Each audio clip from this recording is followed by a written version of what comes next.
Porque una sola vida no es suficiente, entre tazas de café y copas de vino, enfrentamos la realidad a fuerza de letras, viviendo un libro a la vez. ¿Nos acompañas?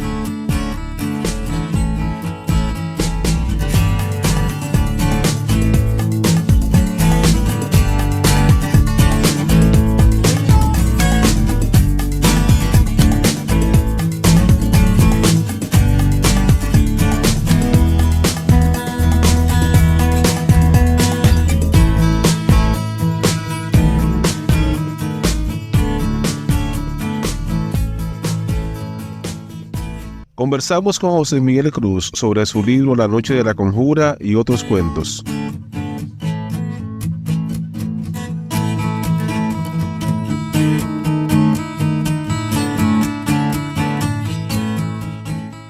José Miguel Cruz nació en Santo Domingo, República Dominicana. Realizó sus estudios primarios en la Escuela La Cuesta de Arroyo Hondo, hoy Escuela Profesor Juan Bosch. Es bachiller en Filosofía y Letras en la PEC, técnico en periodismo del Instituto Dominicano de Periodismo, IDP, diplomado de Relaciones Públicas en la Escuela de Periodismo Profesor Adriano de la Cruz. Ha sido activista cultural y directivo de la Agrupación Cultural Casibajagua por espacio de 15 años. Es miembro del colectivo de escritores Tiempo de Nosotros. Es presidente de la Fundación Colita Blanca, entidad que se dedica a incentivar la lectura en valores éticos, preferiblemente para los adolescentes y preadolescentes.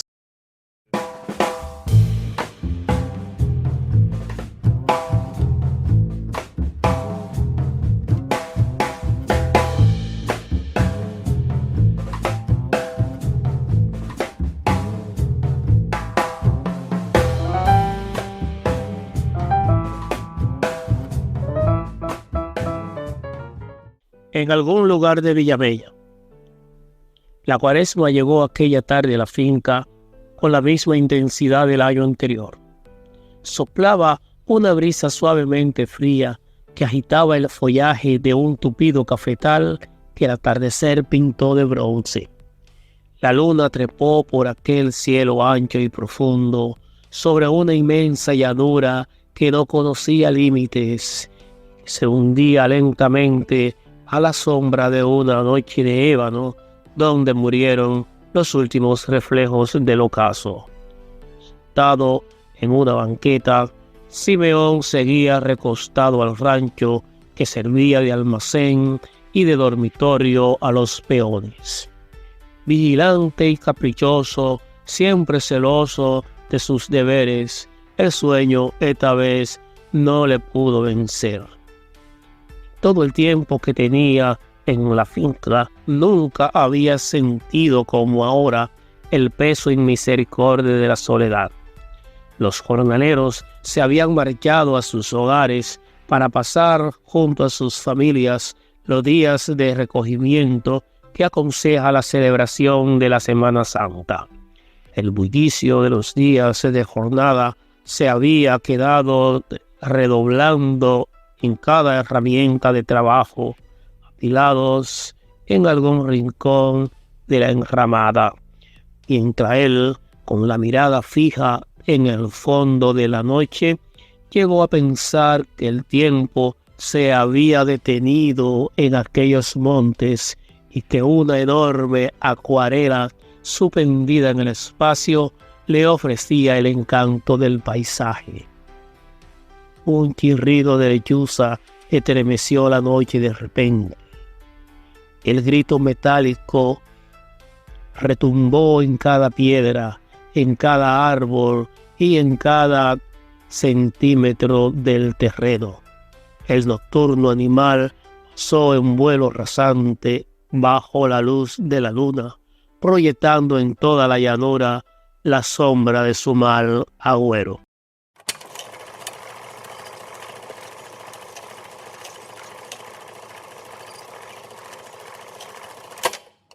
Y bien, amigos y amigas de Literatura Literaria Papel Maché, un podcast dedicado a la difusión de la literatura desde la República Dominicana. Escuchaban de la voz de su propio autor uno de los cuentos, un fragmento de uno de los cuentos del libro La Noche de la Conjura y otros cuentos, de José Miguel Cruz, a quien tenemos como invitado en esta ocasión. y a quien le damos la más cordial y formal bienvenida. ¿Cómo está, José Miguel? ¿Cómo se siente? Estamos bien contentos de estar contigo y con el público. Yo le mando un saludo de acá, de la capital de República Dominicana, de Santo Domingo.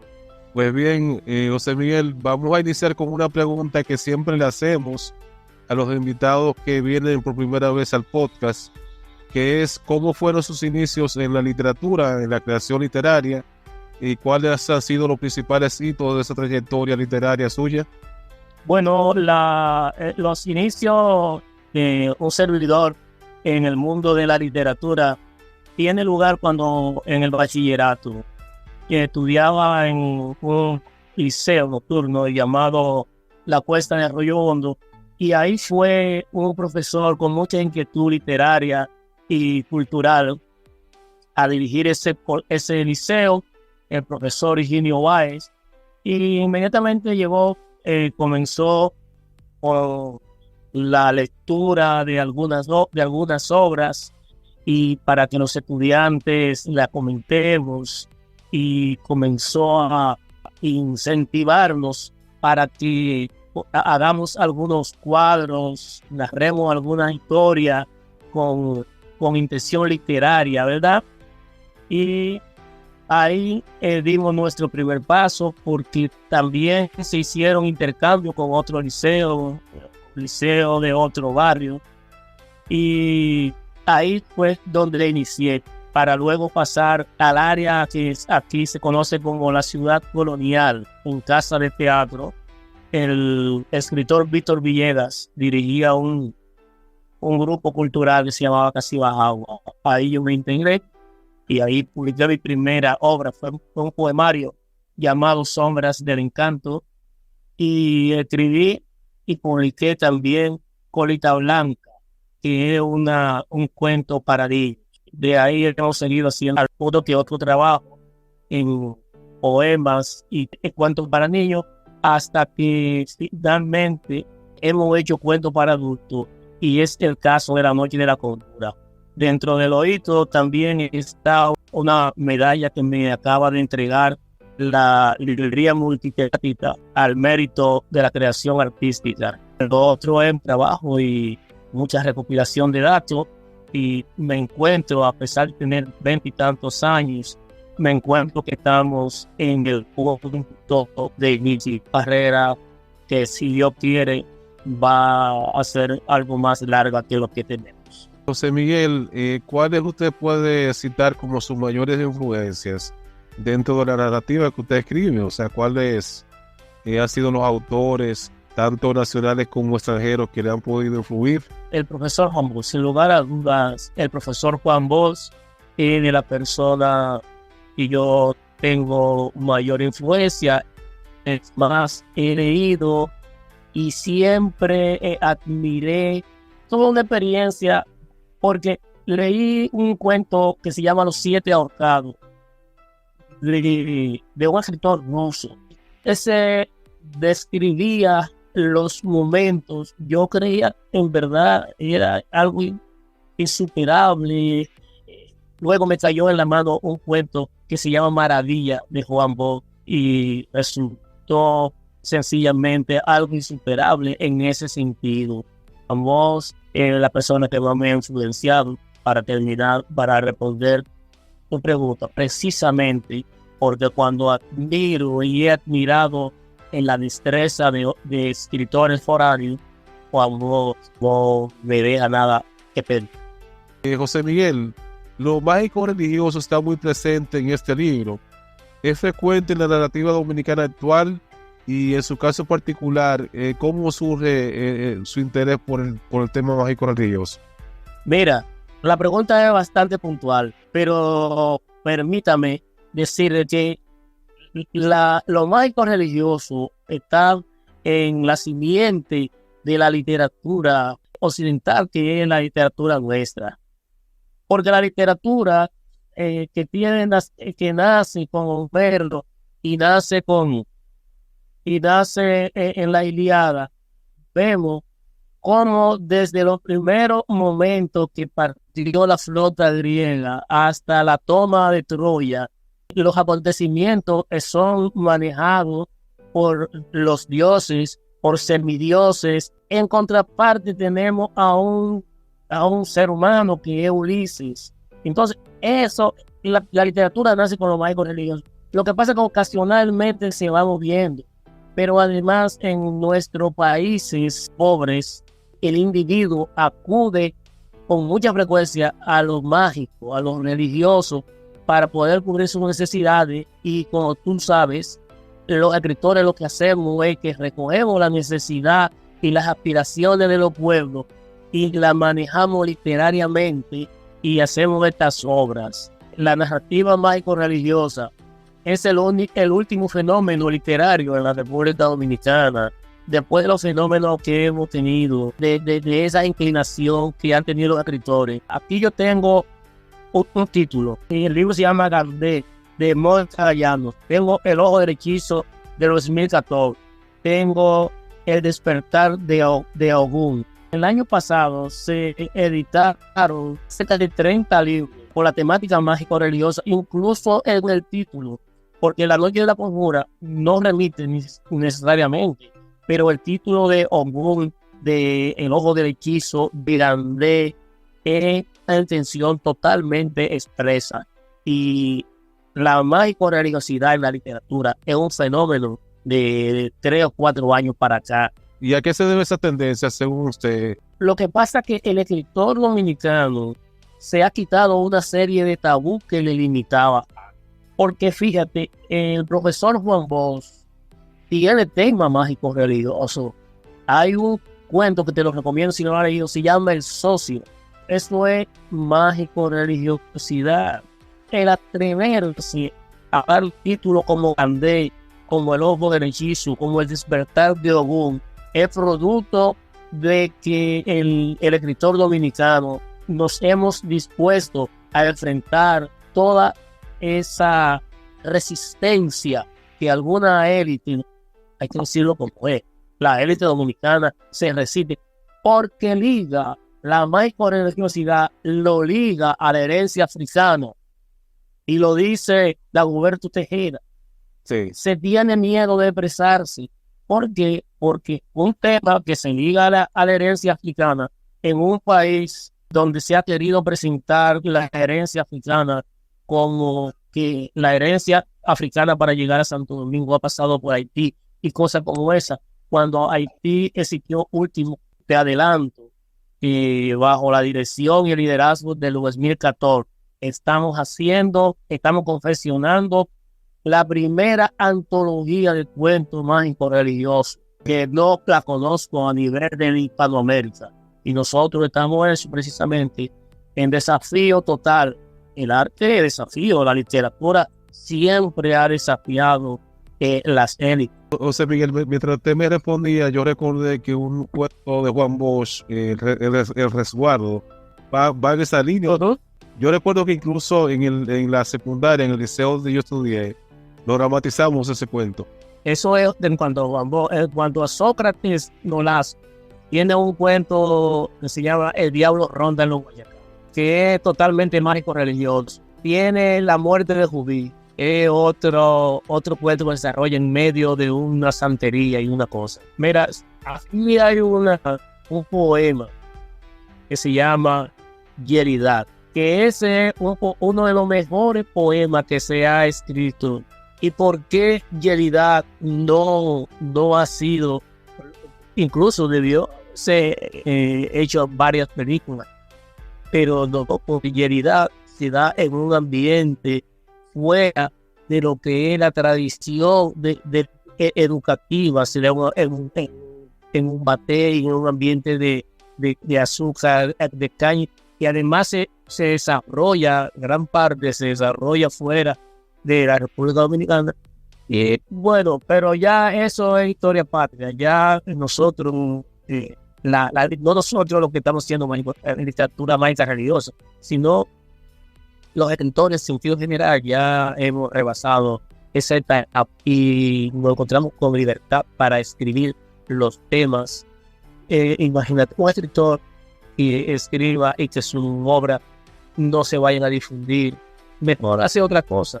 Por ejemplo, en el caso de la Iglesia Católica, que ha sido muy renuente a que se toque cierta temática. Yo recuerdo que cuando se estrenó la película La Última Tentación de Cristo en los años 80, a finales de los 80, y la iglesia la boicoteó y no se presentó aquí en el país. Es una película que está basada en una novela.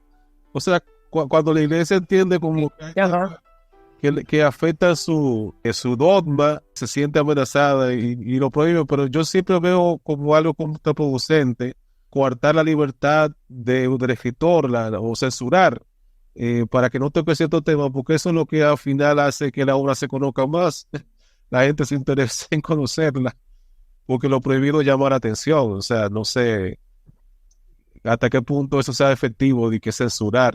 Hemos superado todo ese tipo de cosas. Y yo soy católico, cristiano católico, y yo hurgo y busco y no voy a dejar de ser católico por eso. Por ejemplo, el caso del Gaga, yo siempre escucho a Roland Mármol hablar de cierta resistencia que hay en ciertos círculos intelectuales en República Dominicana, de reconocer que eso es parte de la cultura dominicana. O sea, el Gaga o los palos o los atabales, como que se tiende a menospreciar o hasta un poco tratar de tapar eso, como no quiere que tenga mucha difusión porque le vincula mucho a los africanos y a los haitianos. Aquí tenemos el primer cabildo de América. Sí. Oíste, sí. Aquí en Santo Domingo tenemos el primer cabildo de América, ¿verdad? Eso se ventila mucho, el primer hospital, la primera iglesia, pero nosotros, los dominicanos, aquí en República Dominicana, en la zona colonial, tuvo el primer mercado de negro, el primer mercado de negro. Primero que en Colombia, que en Cartagena de India. Sí. Aquí había un mercado donde los negros esclavizados que se traían se vendían en un lugar que se llama La Negreta, aquí en la zona colonial. Pobre del que quiera ventilar cosas como esa. La primacía de algunos acontecimientos son dependiendo, o sea, son muy filtradas.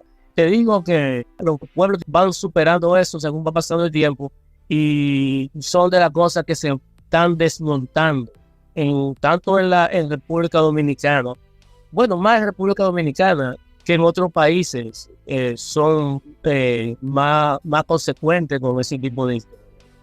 y yo te voy a decir una cosa, eso ha limitado mucho la literatura dominicana.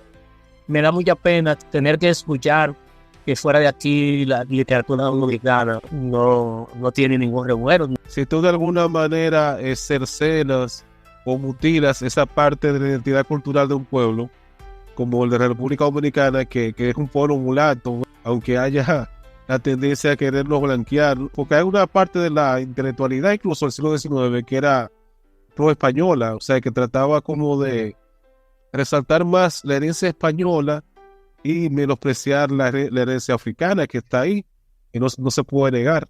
En la historia, la idiosincrasia y la identidad del pueblo dominicano, ¿verdad? Eso tiene una explicación casi lógica, un poquito lógica, mira. Sí. De todos los países de Hispanoamérica, Colombia se independicia de España, Brasil se independicia de Portugal, el único país que se ha independizado, un país vecino que le queda al lado, es República Dominicana, que se independicia de Haití. ¿Cómo inicia la historia dominicana? Con la independencia de Haití. O sea, un vecino que nos queda al lado. Para colmo, después de haber sido mucho más próspero que nosotros, cae en una situación de pobreza extrema. Y en España se está ventilando mucho ahora lo que se llama el mito fundamental. ¿Cómo tú le das valor patriótico a los niños de la escuela? Bueno, presentándole la gesta de tus patriotas. Y tus patriotas, los patriotas nuestros se independizaron de Haití. Tú no ves que todavía a tantos años algunos interesados quieren presentar la situación de Haití como si hubiera ocurrido ayer. Uruguay perdió el 80% de su territorio en una guerra que se llamó la Guerra de la Triple Alianza. El 80%, y hace frontera con Brasil. Y la convivencia de ellos es más armoniosa que la de nosotros con Haití. México perdió el 50% de su territorio con Estados Unidos. Entonces, aquí por un canal, por lo que sea, se aviva ese tipo de cosas precisamente porque nosotros lo independizamos de Haití. Hay un libro que se llama Cosas añejas de César Nicolás Peso. Sí. César Nicolás Peso, en un cuento, habla de la raza enemiga. Cuando César Nicolás Peso y en la escuela se da ese tipo de cosas, es muy difícil, pero hemos avanzado muchísimo. ¿Cómo se crea el patriotismo dominicano y de todos los pueblos del mundo en contra? Para tú hacer un ambiente patriótico, tú tienes que caminar en contra y hablar y discursiar en contra de lo que fueron tus opresores. Entonces, ese es el mito fundamental a partir de donde todos los pueblos construyen su identidad. Es en contra de quienes fueron sus opresores. Nosotros tenemos ese problema, no lo tiene Venezuela, no lo tiene Colombia, no lo tiene Chile. Entonces nosotros lo tenemos y en algún momento tenemos que sentarnos a hablar de eso. A Francisco Bono tiene un libro interesantísimo en donde él explica que el comercio con Haití en aquellos tiempos estaba por encima de la voluntad de los gobiernos dominicanos, porque el comercio del Cibao no pasaba por Santo Domingo, se iba directamente a Haití. Los comerciantes, bueno, Santo Domingo que piense lo que le dé la gana. Nosotros, el presidente no nos va a comprar nuestro tabaco del cielo santiaguero, nosotros no vamos a comerciar con Haití. Y mira cómo ahora cerraron la frontera y eso le ha salido muy caro al presidente, porque ha quebrado miles de comerciantes dominicanos. Hay un libro que se llama Memorias de Adriano. Adriano, que era un emperador, dijo que aprendió más política con la venta de uvas a Grecia que en todo lo que aprendió leyendo La República. La República de Platón se tiene como el primer libro de política y cosas como esa. Y él dice que en una actividad comercial aprendió más política, porque es que el comercio, la costumbre, no se puede obviar. Y había personas que producían para el mercado haitiano. Sí. Ahora, ¿qué pasa con esa persona? ¿Qué producen para el mercado haitiano? Como Haití tiene una pobreza extrema, no es un mercado exigente. Lo que se le vende a Haití en $1, tú lo llevas a Chile y lo vendes en $0.50 y no te lo compran, porque ellos, por la calidad. Entonces, lo que tú le ves, lo que el comerciante dominicano le vende a Haití, no lo puede vender ni en Chile, ni en Colombia, ni en Argentina, porque allá hay otros parámetros de consumo.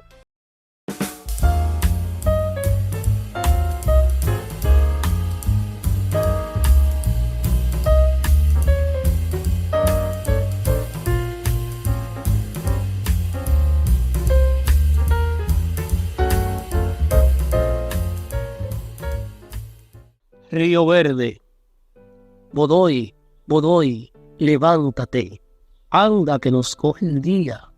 Si quieres lo cueles, que yo traigo café suficiente que hasta alcanza para el día entero. Y así, tu mujer que duerma tranquila el pedazo que le queda esta noche. Con esa manera tan grata, peculiar de la gente de Río Verde, Chago despertaba a su vecino Godoy para que se marcharan a sus labores de conuco. Hundido aún bajo el grueso de su frazada, Godoy respondió a la invitación que se le hacía. Entre tanto, Chago continuaba su camino rumbo a tierra adentro.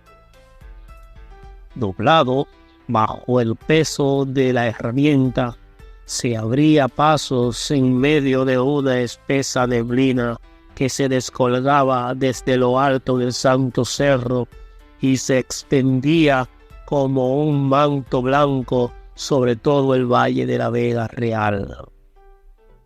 De estatura mediana y de conducta agradable, Chago se había ganado el aprecio de toda la comarca, entre otras cosas, por ser un excelente castrador en una comunidad de criadores de cerdos. Su puesto de segundo alcalde le mantenía muy cerca de la gente. Era responsable de los casos más espinosos y distantes, en razón de que el titular era muy anciano, con graves dificultades para caminar. Atendía cada caso con la mayor prudencia que le fuera posible. Su condición de analfabeto jamás le colocó en marco de inferioridad y siempre fue solícito con quien buscara su amparo. Con 20 años, amancebado con Jacoba, vivían felices en medio de su humilde patrimonio, un bohío y un conuco de modesta extensión. Patio de la casa, gallinas y cerdos. El destino no le había dado hijos. Ella era alta y de poca carne. Tenía 40 años, 10 menos que su marido, pero sus frecuentes dolencias de asma le hacían lucir de una edad más avanzada. Todo y eso, era una mujer amable y hacendosa, siempre de buen humor. Cuando Chavo llegó a la parcela, ya Godoy tenía cavado todos los hoyos para reforzar los palos dañados en la empalizada. No le sorprendió a Godoy tal empuje, pues él sabía lo mucho que Chavo rinde en este tipo de trabajo. 200 metros de empalizada a 4 cuerdas entre tierras llanas y quebradas era la tarea del día para estos dos hombres que, aunque curtidos tales afanes, no dejaba de ser una labor difícil y agotadora. A las 11:30 de la mañana habían levantado más o menos la mitad del tendido. La experiencia de toda una vida se imponía martillazo tras martillazo a la dificultad que ofrecía el terreno. Hemos avanzado mucho. Todavía no es el mediodía, comentó Godoy. Chavo asintió con un movimiento de cabeza, sin parar de dar martillazos.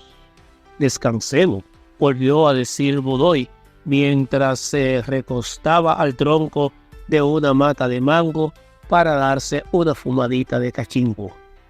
Chavo levantó la vista al cielo y se percató de los radiantes que seguía el día, cargado de nubes blancas.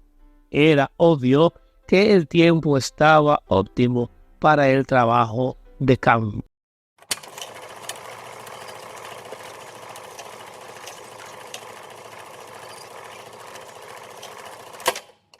Nos hemos salido un poco y hemos hablado de todo un poco. No, pero eso es parte del ser de un escritor. Un escritor no puede ser ajeno a la realidad. La realidad es que lo más religioso ha estado, fíjate, en La Sangre. La Sangre es una novela que se escribió en 1903. La escribió Tulio Cestero. Hay un cuento como de 1919 o 20 de Sócrates Lolago, se llama Ángel y Libertad. Y es un cuento histórico porque se trata de la restauración y habla de personajes reales. Ese ejército, era un ejército que estaba en Barahona, tenía miedo a los españoles que vinieron, porque fue un levantamiento en contra de la nación España. ¿Qué hizo el comandante que tenía lo que tenía era como 200 gente? Mandó a retirar la única sábana que tenía y le dijo a una sobrina: tráeme 200 gramos de habichuela. Y envolvió y amarró y le hizo un nudito a cada grano de habichuela. Hizo 200 tiritas, ¿verdad? Y se la amarró en la muñeca a los soldados dominicanos. Y ellos le preguntaron: ¿qué es eso, jefe? Dice: eso fue un resguardo que nos mandó un amigo de ahí. Con eso amarrado ahí, ninguna bala le puede dar. Oye, estos se convirtieron en la gente más guapo del mundo. Porque pusieron fe en eso que él le amarró ahí. Entonces, dime si eso no es mágico religiosidad. Porque, ¿qué es lo religioso? Es cuando tú depositas tu fe, tu esperanza en una entidad, en una entidad que no eres tú. O sea, la protección, como yo quiero ser salvo, porque yo pongo mi fe en Dios. Cuando yo me muera, Dios me lleva a la eternidad. Eso es religión. Ahora, cuando yo aún resguardo una cuestión, pongo mi fe en que yo no estoy invulnerable, entonces eso es religiosidad, porque la protección de mi cuerpo yo la estoy depositando en el poder que tiene esa cosa. Eso es mágico religiosidad. Y eso es en 1919, 1920. Toda la vida se ha escrito en ese sentido. Ahora, una cosa es que incluso el mismo que le escribe no la quiera reconocer como una forma de resguardarse. ¿Tú entiendes? Pero es un tema muy interesante, es un tema que viene cayendo por su propio peso, porque el mundo está cambiando y ahora en República Dominicana el tema mágico religioso viene incluso en el título, La Noche de la Conjura. En la conjura es precisamente lo que ese pueblito hizo para protegerse de toda la ferocidad que pueda haber tenido el buey, que en definitiva era un espíritu. Entonces, ahí hubo una lucha que implica lo religioso, porque ellos rociaron un sinnúmero de cosas que iban a neutralizar la fuerza del espectro. Pero por otro lado se resguardaron ellos. Todo de eso se trata, nada más, y con religiosidad. Una realidad, siempre ha sido una realidad, la negación de esa cosa. Porque yo tengo una cosa, en las Antillas Mayores hay premio Nobel de Literatura. ¿Cuáles son los temas que ellos manejan? Chequéate los temas que ellos manejan. Los temas que ellos manejan son los temas de la pobreza, de la resistencia, de la lucha antiimperialista, digamos que de la descolonización. Lo primero que ellos tienen que hacer es reconocerse como tal, para entonces emprender una lucha. Incluso yo recuerdo que cuando yo entrevisté una vez a Máximo Vega, que es un actor de aquí de Santiago, que él representaba lo mismo, que nosotros nos comportamos a nivel literario como si no fuéramos una isla del Caribe. No tratamos los temas que corresponderían a nuestra cultura como isla caribeña, ¿verdad? Entonces, por eso no ha trascendido tanto con la literatura, porque no escribimos de acuerdo a nuestro contexto cultural. Y eso es lo que nos distingue, lo que llama la atención en otras latitudes, ¿verdad? Es lo que nos identifica. No, así es la realidad. Sí. Mira, hoy mismo estaba yo escuchando a Vargas Llosa en una entrevista que da, y Vargas Llosa dice: los suramericanos, Ecuador, Perú, ellos tienen una mezcolanza de indigenismo y de entre Europa, pero ellos trabajan esos temas son muy trabajados, sí. Y entonces eso es lo que crea expectativa en Europa y en otros sitios, lo que ellos no conocen. No le vengan a hablar de lo mismo que ellos conocen. De repente tú te vas para otro país, tú vas a ver una fila de gente bebiendo agua de copa. El coco es el trópico, pero a ti tú te vas a decir: yo me voy a poner fila, no voy a ponerse fila para beber un coco. No, si con eso que yo me quería yo ayer en República Dominicana. Tú no le vas a hacer fila a nadie para tú comerte una bichuela con dulce, comerte un mango en Europa. Exacto. Entonces, nosotros tenemos que ofrecer lo nuestro para que sea atractivo al que no lo conoce, obviamente con calidad. Claro, con calidad, pero sí, tenemos que hablar de lo que somos, a partir de lo que somos, ¿verdad? Sí, no podemos pretender ser otra cosa que lo que somos.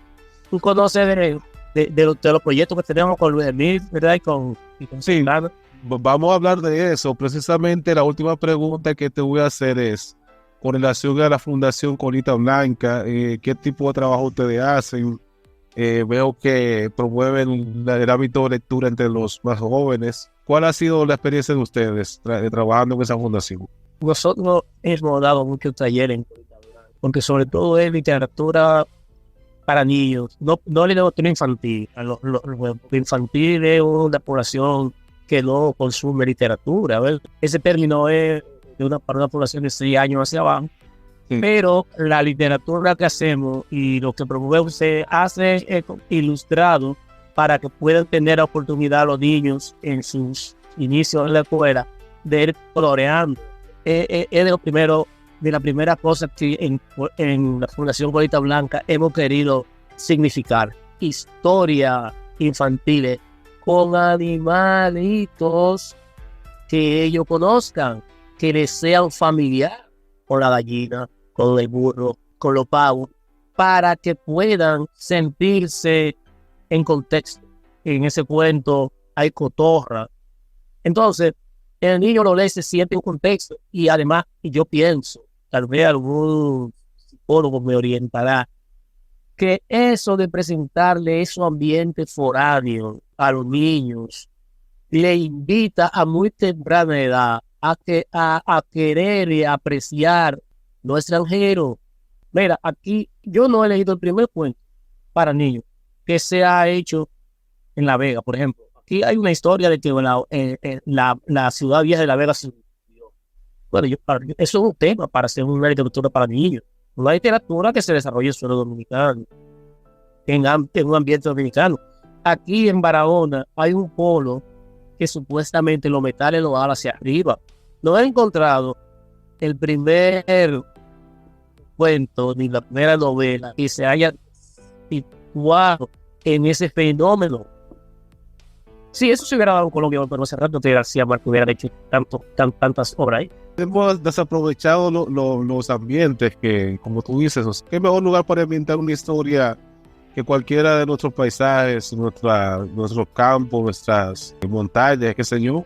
No es tan propio de los escritores decir ese tipo de cosas, porque de repente, pero que lo haga, ojalá que en 6 meses publiquen un libro ambientado y después tú me digas, oye, José Miguel, mira, te robaron la idea. No importa que me la roben, yo lo que quiero es que el niño dominicano se sienta en un ambiente, porque yo quiero que tú sepas, imbuirle a los niños su primera lectura con un ambiente que nada tiene que ver con lo nuestro. El gusto se aprende. Sí. Entonces, si el gusto se aprende y tú lo primero que le das a tus niños son las cosas que no son nuestras, tú le estás enseñando a que le guste lo extranjero. Yo no sé si estamos a tiempo, pero nosotros no vamos a parar de luchar. Si estamos arando en el mar, si estamos tirando piedra a la luna, bueno, pues seguiremos tirando, pero quedando de brazos cruzados es peor. Y en Bolita Blanca, nosotros hemos hecho mucho trabajo en un sector vanguardizado, en Cristo Rey, en muchas escuelas. Y yo te puedo decir que yo he gastado mucho dinero porque hago una producción y le envío a los funcionarios del gobierno, de y de lo que pasaba, un ejemplar, y le mandé a Telemicro, lo voy a decir por su nombre, a Telemicro le mandé una propuesta para que me compraran 100 ejemplares, eran como a 80 pesos, 75 yo lo estaba vendiendo. Me dijeron que no tenían presupuesto para eso, y a los 2 meses estaba que patrocinaban un concurso $500 million para el segundo premio, y no podían apoyar un proyecto de literatura infantil que no se iban ni siquiera a 30,000 pesos. Entonces, eso es alentador, pero... Bueno, pero ya para los oyentes que quieran adquirir un ejemplar de este libro, ¿cómo lo pueden hacer? ¿Dónde está disponible? En el mes que viene que nos van a entregar la segunda edición, pero Editora Tiempo de nosotros tiene unos ejemplares ahí que nos quedan. Vamos a dar los datos de la editora. Creo que en el mismo libro aparecen los datos, ¿verdad? Dirección, teléfonos y correo para que la gente que quiera adquirir el libro se pueda en contacto con la editora, ¿verdad? Creo que está Noemil y Santana, Alejandro Santana están ahí. Alejandro Santana. Sí, y están trabajando, están haciendo un muy buen trabajo. Yo he tenido la oportunidad de ver algunos ejemplares de la editora y están trabajando muy bien. O sea, tanto la parte del interior como del diseño de la cubierta y todo eso. José Miguel, ya por asunto de tiempo tenemos que concluir. No sin antes darte la oportunidad para que te despida de nuestra audiencia. Te doy las gracias a ti por darme la oportunidad. Les digo que tenemos una lucha contra el desinterés, tenemos una lucha contra la indiferencia y tenemos una lucha que vamos a ganar, porque la indiferencia con la literatura, la indiferencia con la cultura es el camino más corto para la desintegración de cualquier pueblo.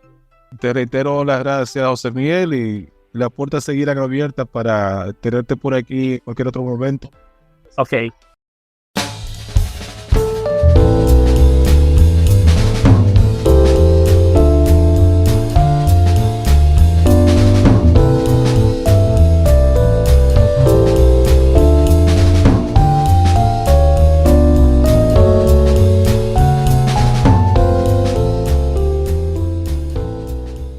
Y así concluye una entrega más de Tertulia Literaria Papel Maché. Agradecemos que nos hayas acompañado y te esperamos en el próximo episodio para seguir viviendo un libro a la vez.